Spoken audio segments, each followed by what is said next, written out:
Bien, miren lo que dice aquí el Señor Jesús. El contexto es una predicación, la enseñanza de Jesús delante de una multitud. Corría el tercer año del ministerio de Jesús, ya estaba próximo a su cita con la cruz, y en un momento determinado se voltea hacia la multitud, los exhorta con estas fuertes palabras. Lucas 14, 26. Si alguno viene a mí y no aborrece a su padre y a su madre, a su mujer y a sus hijos, a sus hermanos y hermanas, y aún hasta su propia vida, no puede ser mi discípulo. Por favor, entendamos el contexto. Lo que está el Señor diciéndonos no es abandona a tu familia. No, no, no. Algunos podrán tomar esta palabra y hacer destrozos en su vida. No, no, no. No se trata de abandonar, se trata de subordinar. Que todo lo que administremos, matrimonio, familia, que todo lo que por la gracia de Dios está bajo nuestra administración, esté bajo el dominio, bajo el señorío de Cristo. Que no haya nada que esté sobre la voluntad del Señor en nuestra vida. ¿Se entiende, mis amados? Eso es lo que está diciendo el Señor. Nadie que ame más a padre, a madre o a hijo puede ser mi discípulo. Puede ser mi discípulo. Miren lo que dice entonces. Si alguno viene a mí y no aborrece a su padre y madre, a su mujer e hijos, a sus hermanos y hermanas, y aún hasta su propia vida, no puede ser mi discípulo. El que no carga su cruz y viene en pos de mí, no puede ser mi discípulo. Alguien se habría preguntado en esa multitud, seguramente alguien como Pedro, alguien como Juan. Yo creo que si hubiésemos estado también nosotros ahí, nos hubiésemos hecho la misma pregunta. Bueno, al final, ¿quieres hacer discípulos o no quieres hacer discípulos? Creo que es válida la pregunta, ¿verdad? Porque pareciera que en lugar de facilitarles, más bien les estaba complicando la decisión de ser uno de sus discípulos. Lo cierto es que el Señor no estaba en el asunto ni de facilitarles ni de complicarles, sino de hablarles la verdad. De dejarles saber a esa multitud, ¿sí?, el costo, el precio que se demanda por el discipulado. El que no carga su cruz y viene en pos de mí no puede ser mi discípulo. Porque ¿quién de ustedes, deseando edificar una torre, no se sienta primero y calcula el costo para ver si tiene lo suficiente para terminarla? No sea que cuando haya echado los cimientos y no pueda terminar de edificar, todos los que lo vean comiencen a burlarse de él, diciendo, este hombre comenzó a edificar y no pudo terminar. Este hombre empezó la carrera y abandonó a media carrera. Y verso 33 dice, así pues, cualquiera de ustedes que no renuncie a todas sus posesiones, no puede ser mi discípulo. Fuerte, ¿verdad? Haga un ejercicio ahora. Cierra ahí sus ojos. ¿Sí? Cierra ahí sus ojos, por favor. Cierra sus ojos, por favor. Sí, para que no es por algo místico, sino para que nada le estorbe o le distraiga. Si el Señor te pidiera hoy,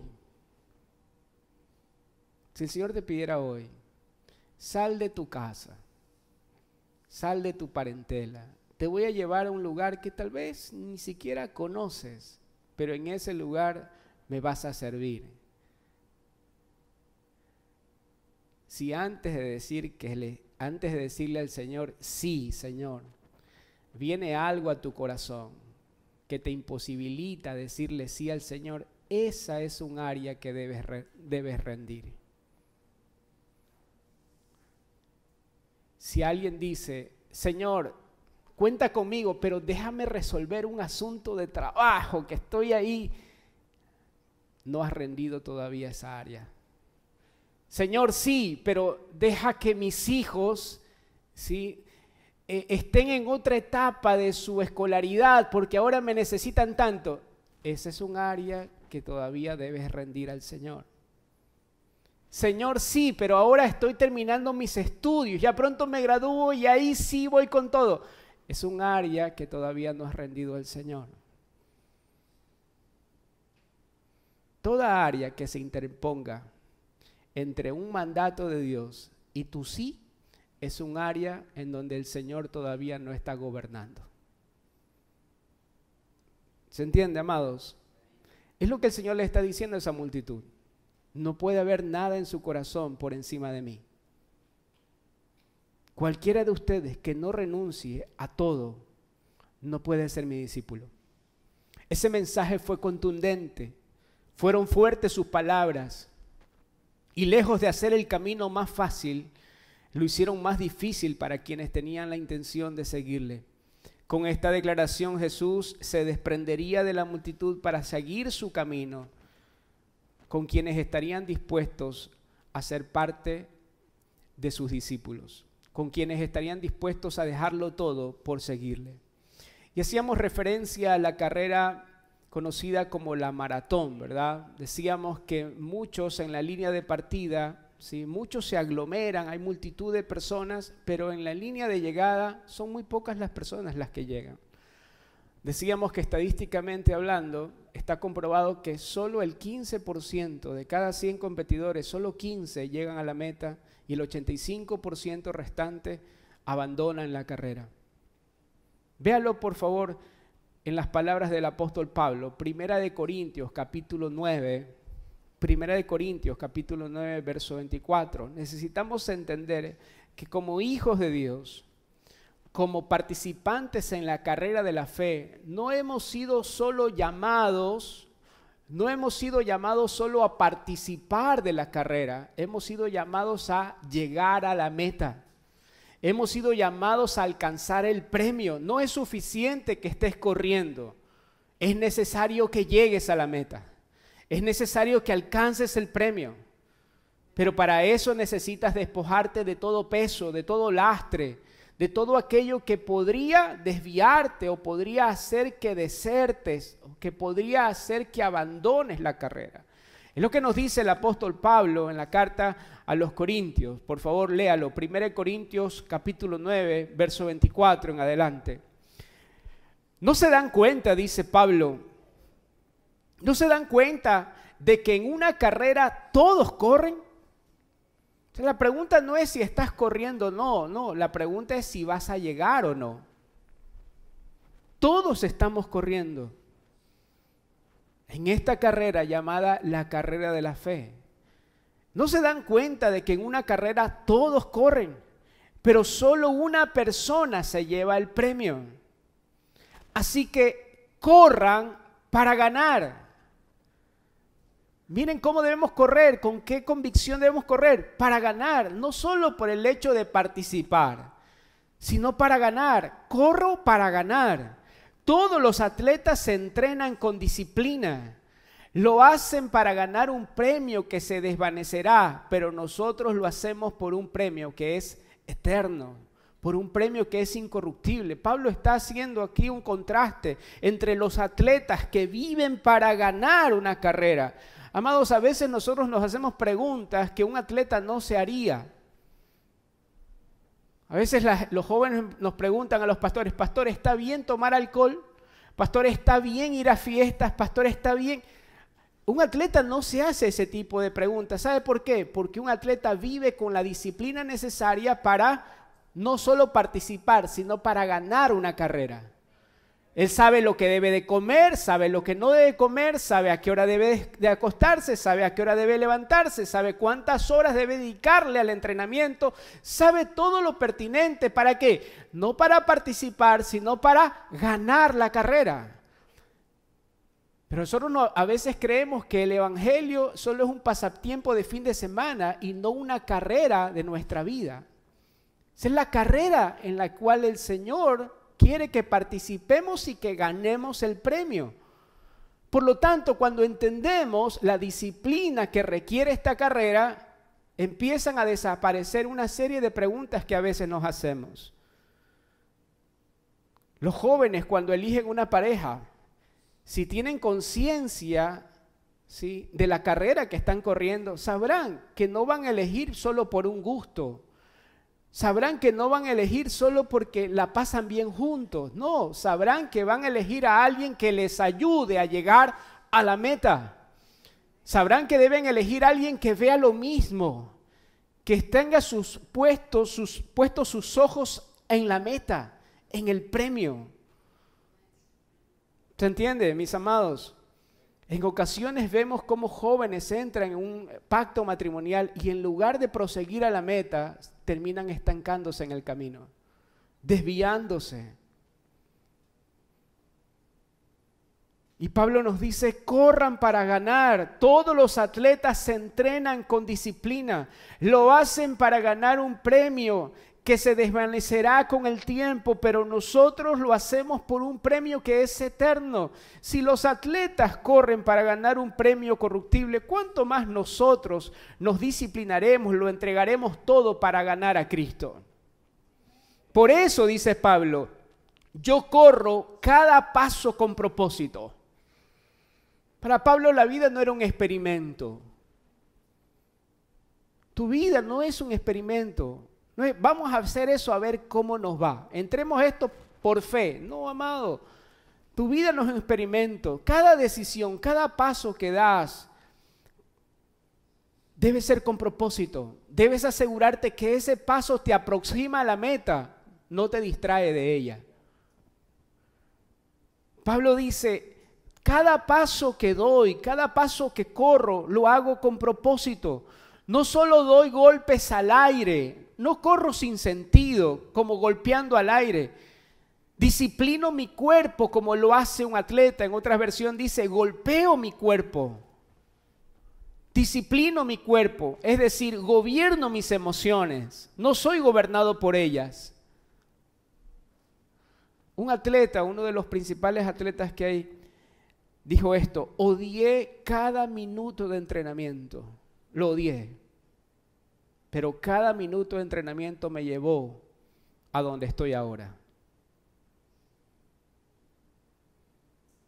A veces se nos pinta un evangelio conformista, pasivo, cómodo. Pero aquí Pablo nos refiere a un evangelio que es una carrera que demanda de la más alta medida de disciplina. Cada paso debe acercarme a la meta. Golpeo mi cuerpo, lo disciplino, gobierno mis emociones para que me ayuden a llegar a la meta y no para que me distraigan. Disciplino mi cuerpo como lo hace un atleta, lo entreno para que haga lo que debe hacer. De lo contrario, temo que después de haberles predicado a otros, yo mismo quede descalificado. No sé si se puede percibir el peso de esas palabras. ¿Cómo corría Pablo con sus ojos puestos en la meta, entendiendo que cualquier distracción podía descalificarlo? Pablo nos está hablando acerca del mismo tema que Jesús le hablaba a esa multitud. Si quieres ser un discípulo, si has propuesto en tu corazón llegar a la meta, deberás renunciar a tu pasada manera de vivir. Esa meta, el llegar ahí, el alcanzar el premio, nos costará renunciar a nuestros viejos hábitos, nos costará renunciar a relaciones, a planes, a metas, a intereses personales, a recursos, tiempo, fuerzas. Nos costará soportar la oposición en ocasiones de los que más amamos. Nos costará recibir la persecución, y la crítica del mundo, y aún nos costará la inversión de nuestra propia vida. Pero no hay carrera sin meta y no hay meta sin premio. Necesitas entender que si dispones tu corazón, si has determinado en tu corazón no solo correr la carrera, sino llegar a la meta, Dios no te dejará sin premio. Ten por seguro que en Cristo toda pérdida, toda inversión terminará siendo ganancia. Por fuera de esta carrera, toda ganancia terminará siendo pérdida. Pero corriendo esta carrera, toda inversión terminará siendo ganancia. ¿Se entiende, amados? Ten por seguro que todo lo que inviertas por amor a su nombre te será devuelto en esta vida y en la vida eterna hasta 100 veces más. Recordémoslo por favor, Mateo capítulo 19 y verso 28. Les aseguro, dijo el Señor, les aseguro. ¿Saben por qué el Señor está hablando aquí sobre este tema? Porque Pedro le pregunta al Señor, le dice, Señor, ¿qué hay con nosotros que lo hemos dejado todo por seguirte? Jesús, lejos de enojarse con él, lejos de reprender a Pedro, Jesús le responde y le dice, les aseguro que en la renovación de todas las cosas, cuando el Hijo del Hombre se siente en su trono glorioso, ustedes que me han seguido se sentarán también en 12 tronos para gobernar a las 12 tribus de Israel, y todo el que por mi causa, por favor subraye esa palabra, todo el que por mi causa haya dejado casas, hermanos, hermanas, padre, madre, hijos, terrenos, recibirá 100 veces más y heredará la vida eterna. Amén, amados. Es importante entender que este camino estrecho, esta carrera de la fe no nos lleva a ningún lado, no, nos lleva a una meta. Y en esa meta hay un premio que no puede ser comparado con ningún premio en lo terrenal o en lo corruptible. Ese premio es la plenitud de Cristo expresada en nuestra vida. ¿Qué es lo que usted no sé si ha visto, sobre todo en las carreras de fondo, las que son de larga distancia? ¿Qué es lo que ha visto cuando el atleta cruza la meta? ¿Qué es lo que usted puede obtener de ese atleta? Nada, lo ha dejado todo en la carrera. Muchos llegan y se desvanecen cuando cruzan la línea. Mientras más avanzamos en esta carrera, quedará cada vez menos de nosotros, pero cada vez más de Cristo se expresará a través de nuestra vida.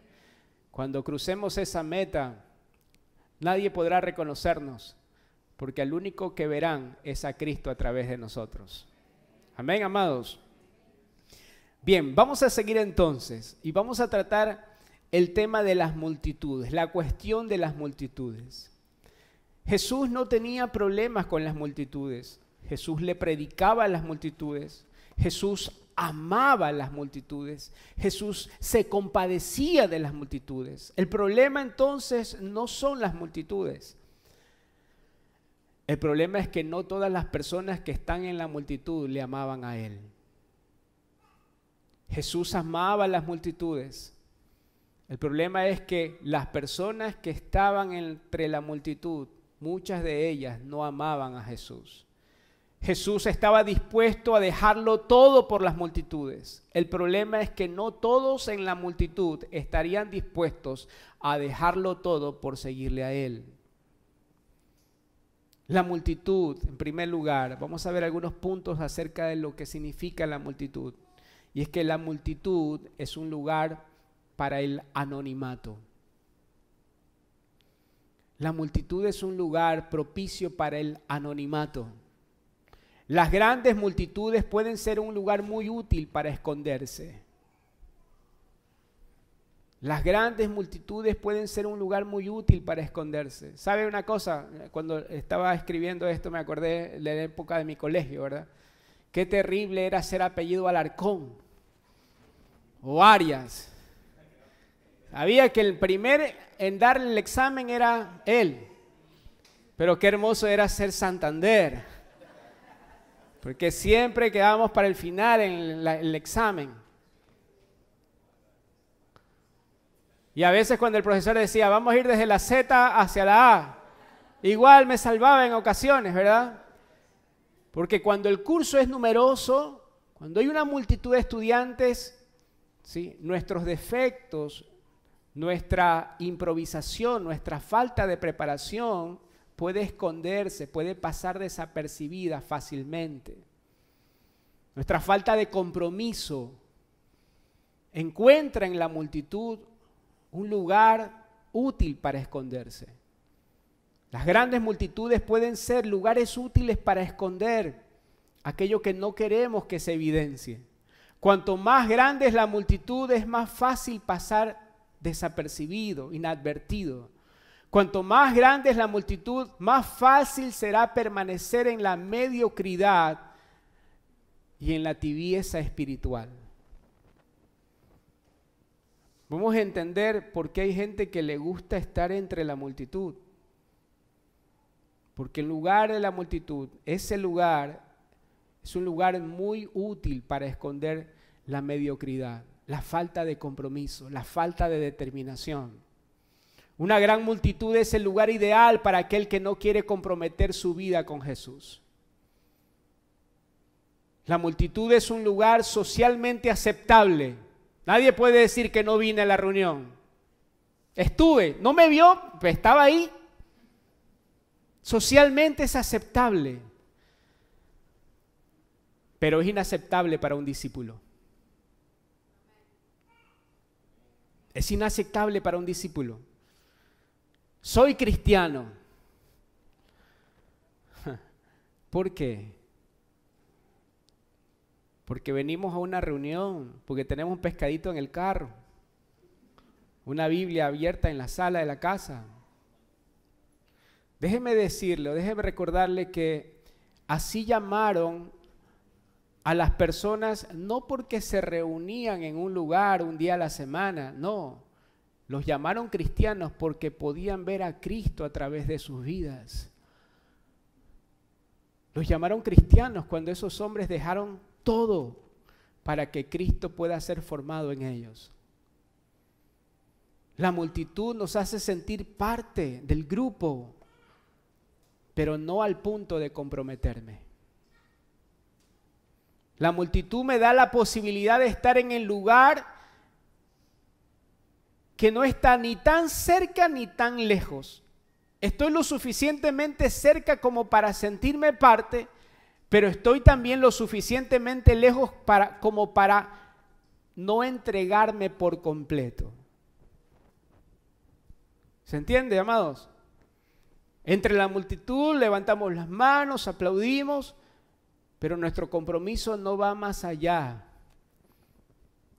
Estoy con un pie en el mundo y con el otro pie, por favor, toléreme la expresión, en la iglesia.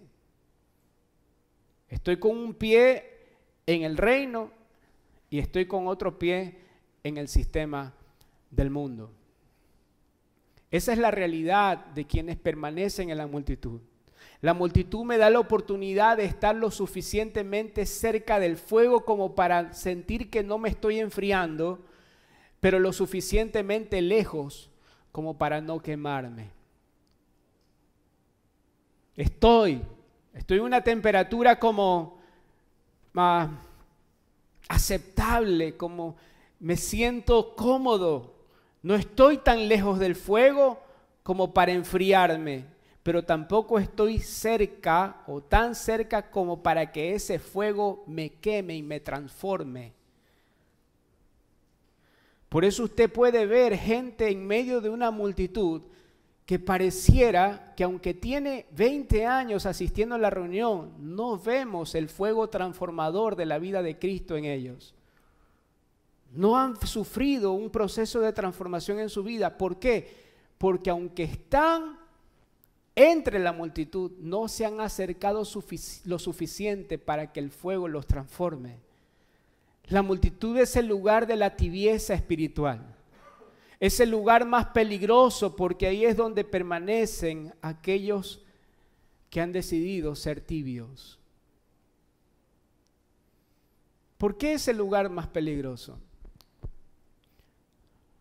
¿Por qué decimos que la multitud es el lugar más peligroso para alguien?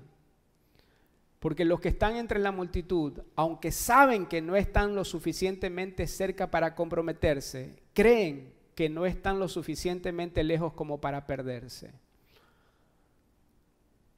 ¿Se entiende?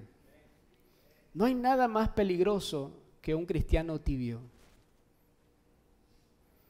Porque no se da cuenta, es progresivo, no se da cuenta el proceso en donde su corazón se está enfriando. Por eso es que usted comprenderá esta expresión cuando le recuerdo los testimonios que vivimos en las calles. No hay nada más difícil que predicarle a un cristiano tibio. ¿Por qué? Porque se sabe todos los versículos que usted le va a decir y le dice, yo tengo mi relación con el Señor. Lo único que no me estoy es congregando, pero yo tengo mi relación con el Señor. Yo veo el video del YouTube de este predicador, yo lo veo en mi casa. Y piensa, sinceramente piensa, ¿sí?, que en ese ámbito de tibieza está bien. Pero cuando le predicas a alguien que sabe en su corazón que no es tan correcto en su relación con el Señor, que se sabe apartado, que sabe que se enfrió, esa persona cuando recibe una palabra de gracia dice, sí, me arrepiento, yo necesito volver al Señor. Pero no hay nada más peligroso que quedarte en ese lugar de tibieza espiritual como lo es la multitud. Amados, hay una muerte conocida como la muerte dulce o la dulce muerte, algo parecido. Es la hipotermia. ¿Saben lo que es la hipotermia? La hipotermia es un tipo de muerte en donde la persona sencillamente se duerme hasta morir. Se duerme, sus sentidos son aplacados, adormecidos y luego termina muriendo. Y necesitamos despertar a tiempo, no sea que la hipotermia espiritual termine con nuestra vida. Poco a poco hay quienes se van alejando, y es que la multitud te permite no asistir a una reunión que sabes que debes asistir. La multitud te permite, te solapa el dejar de orar, el dejar de congregarte, el dejar de revisar las Escrituras, el dejar de comprometerte. La multitud te lo permite. Hasta que poco a poco tus sentidos espirituales se van adormeciendo y poco a poco la vida se va apagando. La multitud, de hecho, ve mal a los que quieren acercarse más. ¿Sabes cuándo estás rodeado de la multitud? Cuando quienes te rodean te dicen, es fanático. ¿Cómo es eso de servir al Señor? Está bien un día que vayas el domingo, pero todos los días. Fanático. A mí me duele el corazón cuando escucho a esposos decirles fanáticas a sus esposas. No saben que su matrimonio se está sosteniendo por la fe de ella. Hay padres que llaman fanáticos a sus hijos porque han decidido servir al Señor con todo su corazón, no a tintas medias como una religión, no. Con todo su corazón, con todas sus fuerzas, y los llaman fanáticos. No, un fanático es alguien que hace cosas sin entendimiento, pero quien ha entendido la vida que porta, solo puede concebir su vida para servir al Señor.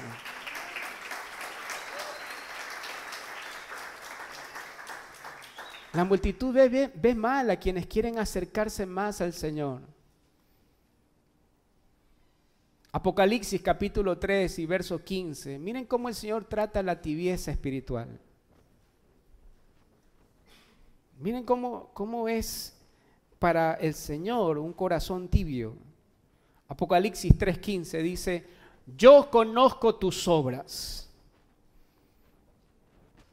Me encanta cómo empieza, porque aunque entre la multitud pudiéramos escondernos delante de los hombres, pudiéramos esconder delante del pastor, esconderse delante de mis hermanos, nadie puede esconderse de Dios. Y el Señor dice, yo conozco tus obras. Yo conozco tus obras, que ni eres frío ni caliente. Ojalá, dice el Señor, fueses frío o caliente. Pero por cuanto eres tibio y no frío ni caliente, te vomitaré de mi boca.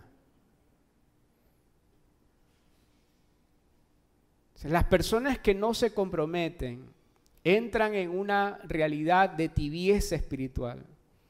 Y esa actitud tibia le sabe mal a Dios. Le produce un mal sabor de boca. ¿Has escuchado esa expresión? No lo trago. Bueno, eso es lo que el Señor sí le produce, la tibieza. Le produce un mal sabor de boca. no le haya buen gusto.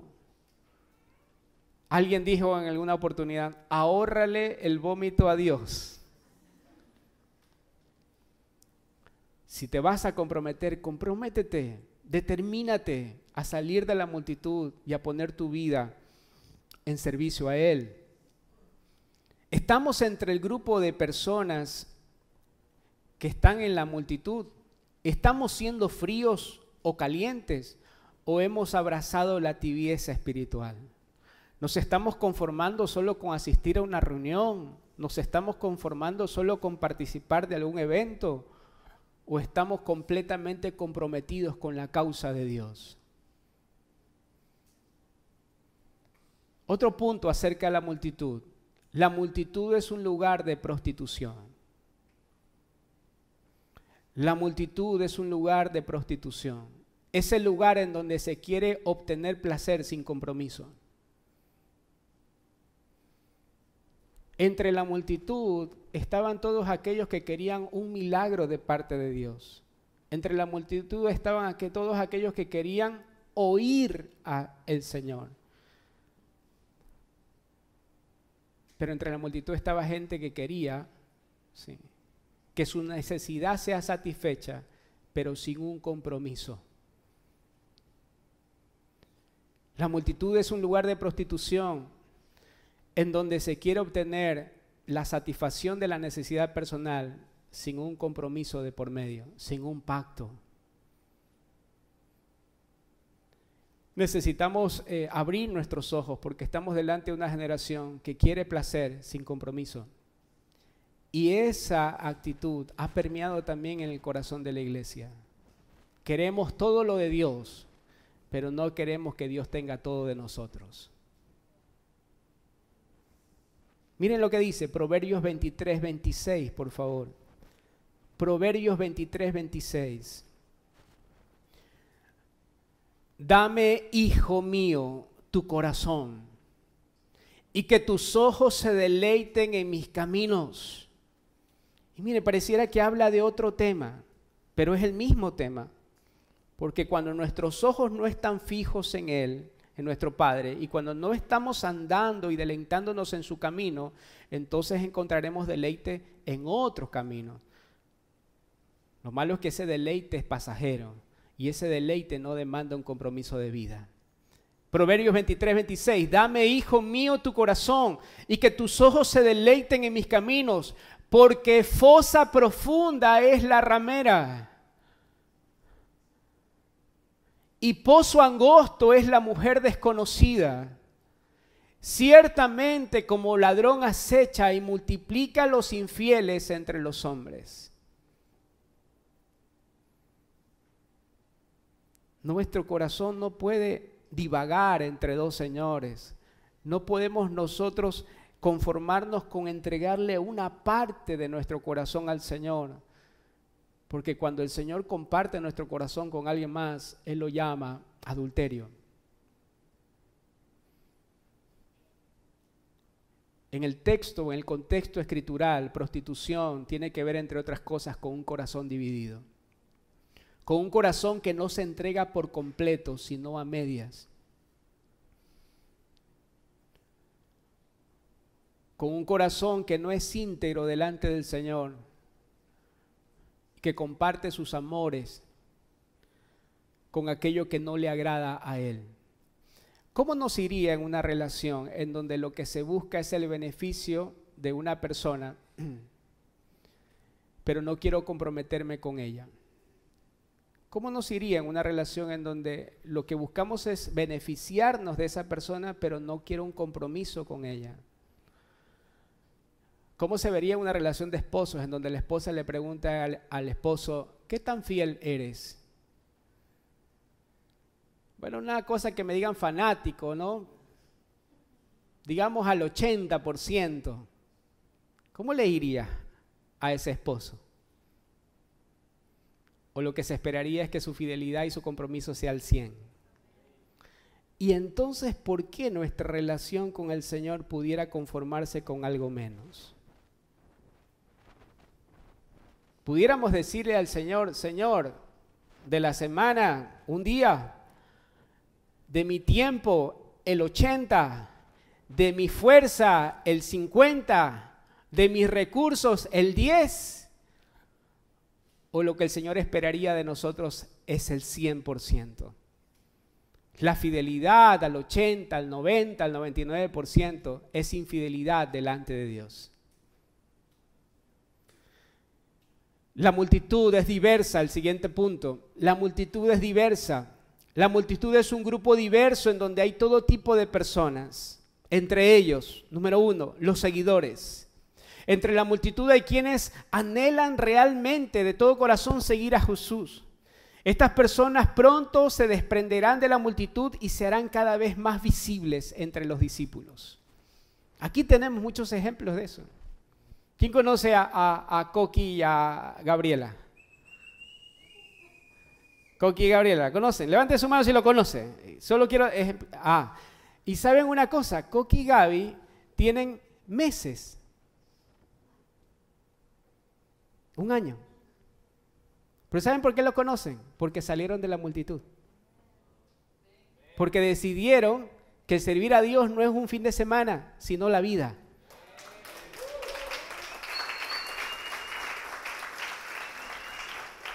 Porque hasta en la madrugada, cuando el pastor se olvida de pasarles la predicación, están en la madrugada ahí escribiendo. Amén, dice.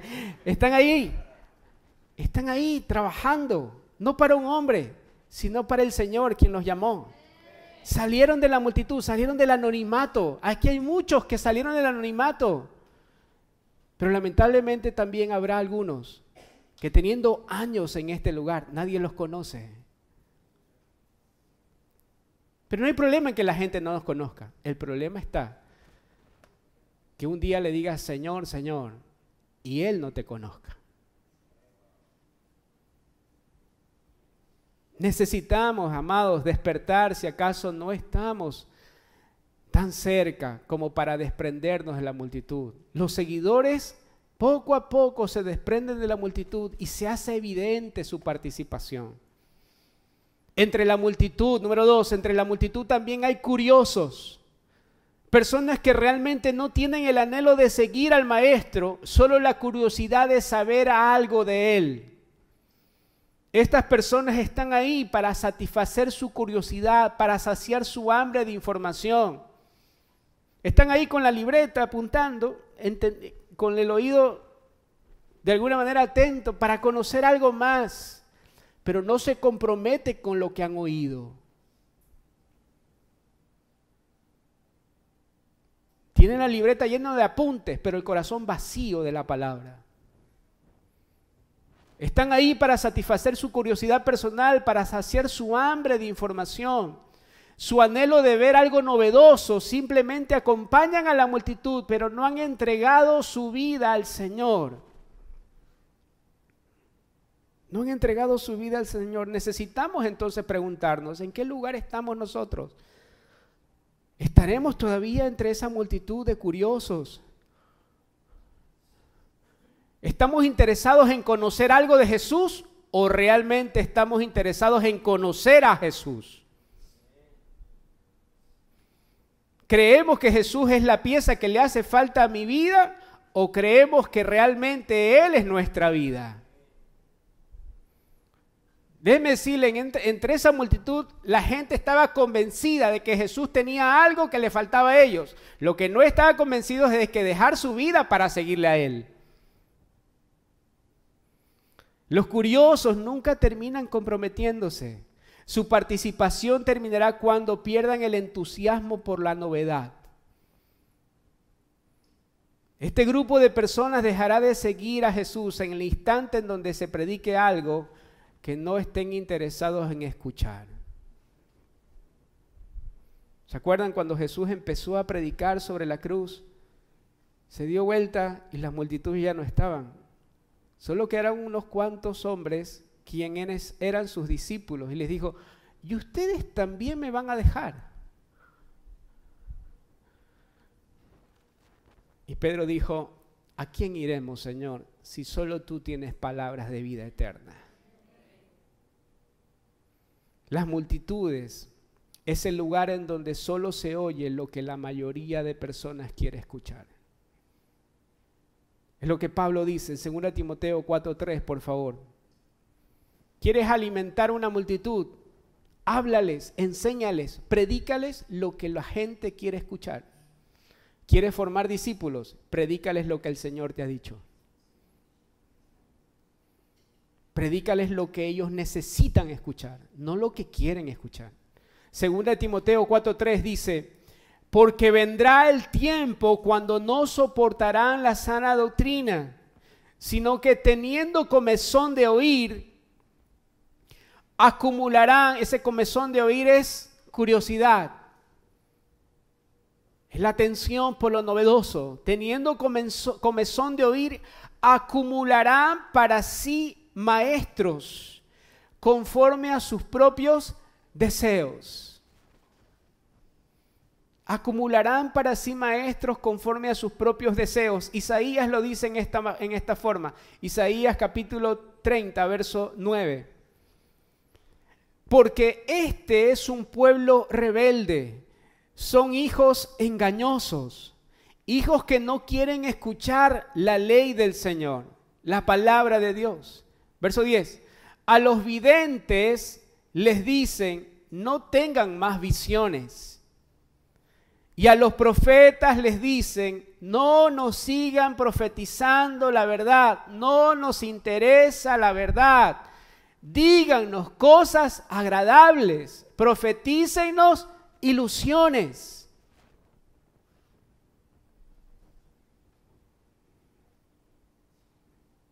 Ese es el espíritu de la multitud. Estarán ahí mientras lo que escuchen sea agradable, mientras lo que escuchen les ilusione.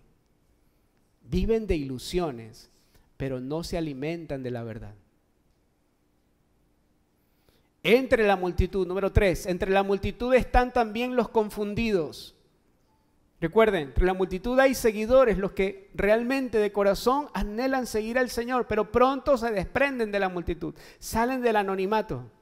Entre la multitud están los curiosos, pero también entre la multitud abundan los confundidos. Si hay algo que abunda en la multitud es la confusión.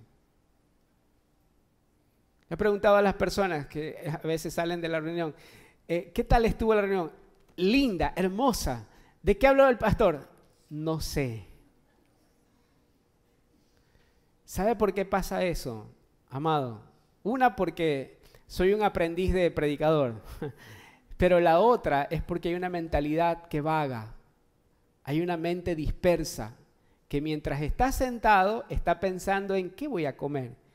Está pensando si se dejó prendida la hornilla o la apagó. Esa es la mente propia de quien vaga en medio de la multitud. Pero la mente, la mentalidad, vaya pregúntele a los que están ahí sirviendo si su mente está en otra cosa, porque tienen que estar aquí. La persona que está comprometida con el Señor y con su causa no se da licencias para vagar en la mente. Entiende que lo que se está predicando debe ser atendido, porque mañana va a tener que llevar esa palabra a la enseñanza, al discipulado, al trabajo y a todas las áreas que administra. ¿Se entiende, amado? Entonces, pero en la multitud lo que abunda no es el entendimiento, sino la confusión. La confusión. Eso es lo que abunda en medio de las multitudes. Mateo 9:36, por favor. Mateo 9:36.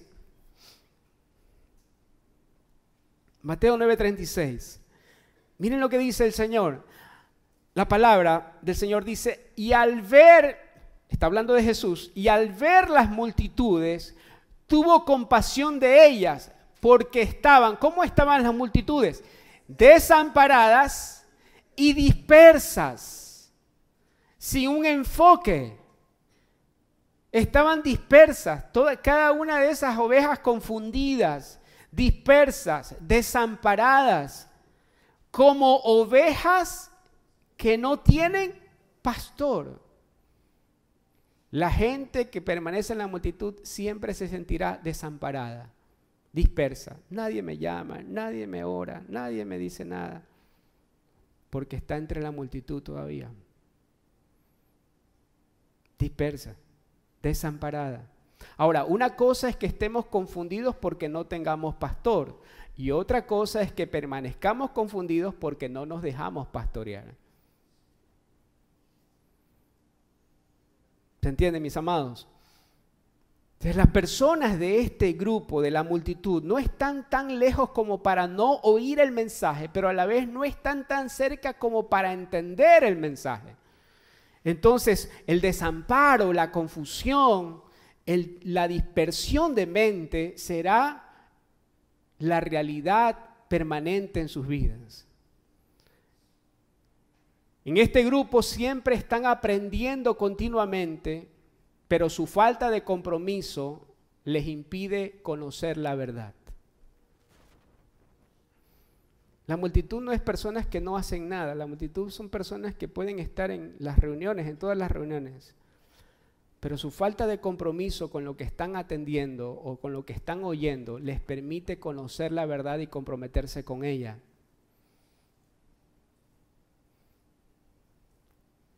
Hay muchas personas que estudian idiomas, que estudian inglés, por ejemplo, ¿verdad?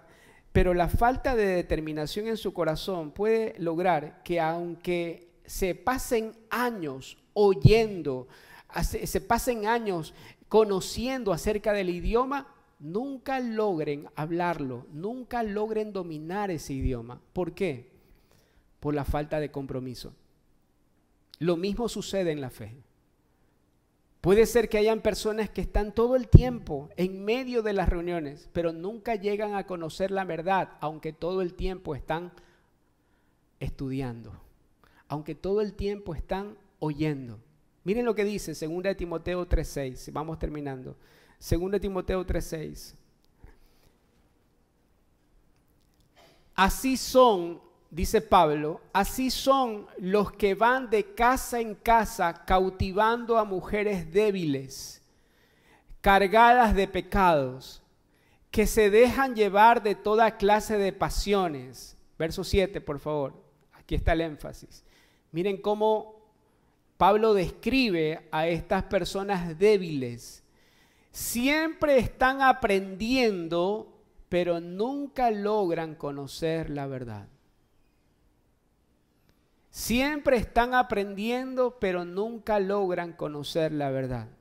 ¿Cómo identificamos si siempre estamos aprendiendo, pero no estamos conociendo la verdad? Sencillamente, porque la verdad presenta un testimonio de vida.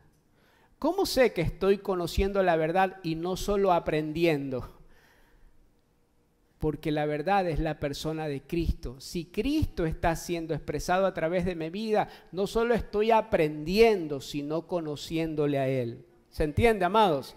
Entonces lo que dice Pablo es que estas jovencitas débiles están siempre aprendiendo, pero nunca logran conocer la verdad. Del mismo modo que James y Jambres se opusieron a Moisés, también esa gente se opone a la verdad. Amado, cuando permanecemos en la confusión, terminamos oponiéndonos a la verdad, no conociendo la verdad. Habrá personas que te digan, este asunto de la cruz, este asunto del nuevo pacto, la verdad es que no funciona. No es por ahí. Pero ¿saben cuál es el problema? Es que se han pasado aprendiendo, pero no conociendo la verdad. Pero cuando nosotros disponemos nuestro corazón y nos comprometemos con la verdad se encarna en nuestra vida. La verdad se encarna y se manifiesta en nuestra vida. La gente termina oponiéndose a todo aquello que no entiende. En medio de esa multitud habían personas confundidas que habían escuchado a Jesús, habían visto sus milagros, sin embargo nunca llegaron a conocerle. En medio de esa multitud se escucharon rumores acerca de Jesús. Había gente entre esa multitud que decía, pero ese no es el hijo del carpintero.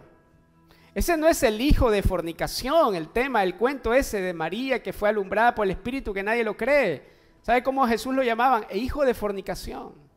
el milagrero. Entre esa multitud había gente que llamaba así a Jesús, que dudaban de su ministerio porque oían el mensaje, pero todavía estaban lejos sus corazones de conocer la verdad. Entre esa multitud había gente que decía, ¿qué de bueno puede salir de Nazaret? Porque no conocieron que el Salvador del mundo habría salido de esa ciudad. Estaban tan confundidos que cuando lo vieron expulsar demonios, dijeron, tiene un espíritu inmundo, por Satanás echa fuera a los demonios. Sin duda, este no puede ser el Mesías. Estaban tan lejos de Jesús que el Jesús que veían delante de ellos era tan pequeño como ellos. Y esto es un principio. Dios será tan grande en nuestra vida, tanto como tan cerca estamos de Él. ¿De qué tamaño es Dios en nuestra vida? Tanto como nuestro corazón está cerca de Él, tanto como nuestro corazón está comprometido con Él. Para la multitud Jesús era un milagrero, era uno de los profetas, pero para quienes se comprometieron con Él, para quienes se desprendieron de la multitud porque se comprometieron con el mensaje, para quienes lo dejaron todo por seguirle, Jesús era su Señor, el Salvador, el Mesías. Él era el Hijo del Dios Altísimo. Concluimos con esto. Las mismas actitudes, las mismas posiciones que hubieron en aquella multitud a las cuales Jesús les dijo, el que no aborrezca su propia vida no puede ser mi discípulo. Esas mismas actitudes y esos mismos lugares están presentes hoy en día en medio de las multitudes. Hoy la misma multitud diversa está siguiendo a Jesús con distintos intereses. Habrá gente en esa multitud que solo está por curiosidad. Habrá otros que solo están confundidos. Habrá otros que solo están comprometidos con sus propios intereses. Pocos estarán comprometidos con el interés de Dios. Algunos son simplemente curiosos. Otros se autoengañan creyendo ser parte de sus discípulos, cuando todavía hay tibieza en sus corazones. Cada uno de nosotros necesita preguntarse, ¿dónde estoy con respecto a Jesús? ¿Dónde estamos? ¿Somos parte de los curiosos? ¿Somos parte de los confundidos? ¿O estamos siendo formados para ser parte de sus discípulos? ¿Estamos entre sus discípulos o aún estamos entre la multitud? Tal vez crecimos en un hogar cristiano, tal vez fuimos bautizados en agua y así podemos asistir regularmente a una congregación cristiana, tal vez cantamos canciones cristianas, pero podría ser que aún no le hayamos rendido nuestra vida al Señor. ¿Qué significa entonces rendirle nuestra vida al Señor? ¿Qué significa ser uno de sus discípulos? Significa vivir solo por una causa, y esa causa es hacer su voluntad. En la multitud hay muchas personas curiosas, confundidas, pero muy pocas personas que han decidido rendir su voluntad al Señor. En la multitud habrán muchas personas que participen de actividades cristianas, pero muy pocas que participen de la vida de Cristo. Si hemos decidido servir y comprometernos con el propósito eterno de Dios, pronto nos desprenderemos de la multitud para vivir una vida rendida a sus pies. Amado, si has decidido seguirle, entonces estarás en el camino correcto, en la dirección correcta y con la gente correcta. Puedes ponerte de pie, vamos a orar.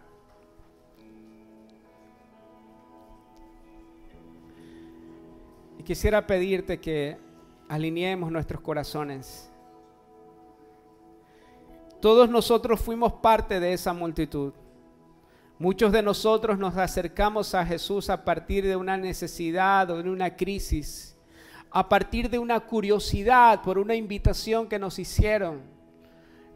Todos nosotros estuvimos confundidos porque aunque oímos el mensaje, no lo entendíamos en el corazón. Todos nosotros estuvimos en ese lugar en donde lo que abunda es la falta de compromiso. Pero hoy quiero orar juntamente contigo para que si hemos permanecido todavía en medio de esa multitud, sea el Señor afirmándonos para ya no ser parte de las multitudes, sino ser parte de su equipo de discípulos. Señor,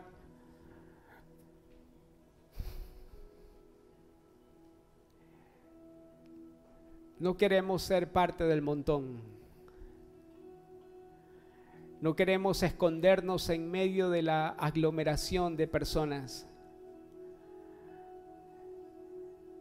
Queremos presentarnos delante de ti, Señor. Estar tan cerca de ti, Señor, que tu vida nos transforme. No nos atraen más, Señor, los milagros.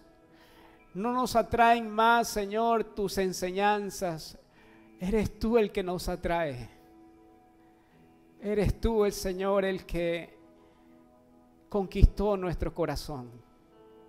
No nos conformarnos con algo de ti.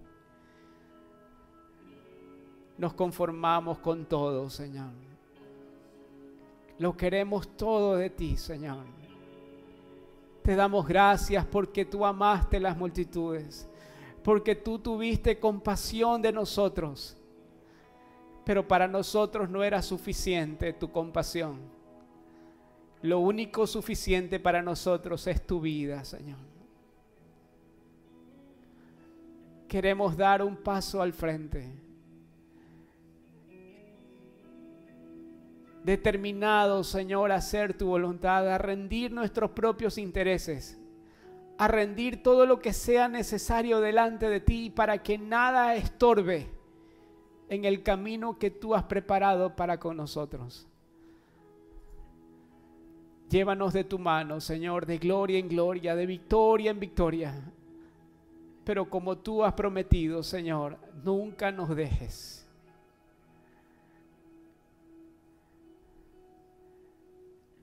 Decidimos dar un paso al frente, Señor. No para obtener algo de ti, sino para vivir eternamente contigo. Aquí está nuestra vida. Puedes decirle al Señor, aquí está mi vida. Aquí está mi corazón, Señor. Me rindo delante de ti y declaro, Señor, la oración que tú nos enseñaste. Hágase tu voluntad, aquí en la tierra como en el cielo. Hágase tu voluntad, Señor, en mi vida. Hágase tu voluntad en mi familia, Señor. Hágase tu voluntad en nuestra ciudad. Así como es en tu corazón, que así sea en el nuestro. En el nombre de Cristo Jesús. Amén y amén.